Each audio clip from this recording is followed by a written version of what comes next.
Perlu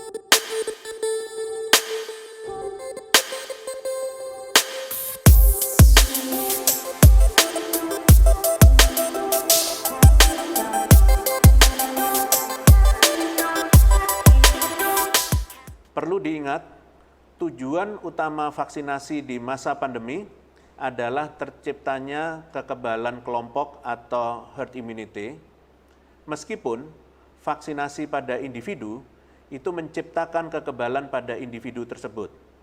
Terciptanya herd immunity merupakan hal yang penting karena terdapat beberapa anggota masyarakat yang tidak dapat memperoleh vaksin karena alasan tertentu.